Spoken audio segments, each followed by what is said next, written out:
এই যে আজকে যে Poila Boishakh, so on the occasion of the Poila Boishakh thousands of people are moving with their relatives neighborhoods.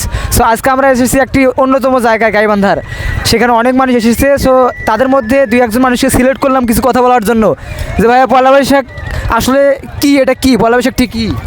পয়লা বৈশাখ হচ্ছে আমাদের বাঙালি জাতির একটা হচ্ছে ঐতিহ্য, যেটা সম্রাট আকবরে এটা প্রচলন করেছেন। আপনি কি চান না সবাই একটু এই জায়গায় আসুক? হ্যাঁ, অবশ্যই সবাই, আমাদের যাদের ঘোরাঘুরি করার ইচ্ছা, যাদের একটু বিনোদনের ইচ্ছা, তারা আসতে পারে এই জায়গাটা। ভাইয়া আপনি এখানে কি কি দেখলেন? এখানে এসে সত্য কথা বলবেন, কি কি দেখলেন?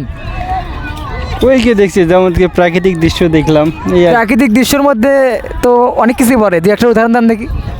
সব কিছু তো বলা সম্ভব নয়, কেন বলবো? যা দেখতেছি এগুলোই, আপনি যা দেখতেছেন আমিও তাই দেখছি। এখানে তো কোনো গাছপালা নাই, তাহলে কি আছে? এই তো সাদা নাল নীল পরি পাখি। আরে মানুষ তো সৃষ্টির সেরা জীব, মানুষের কথা বলেন একটু। মানুষ দেখেন নাই? দেখছি তো, মানুষ তো দেখলাম। কি ধরনের মানুষ? অনেক ধরনের মানুষ দেখলাম। তো ওই যে এখানে সবচেয়ে আকর্ষণীয় মানুষ কারা?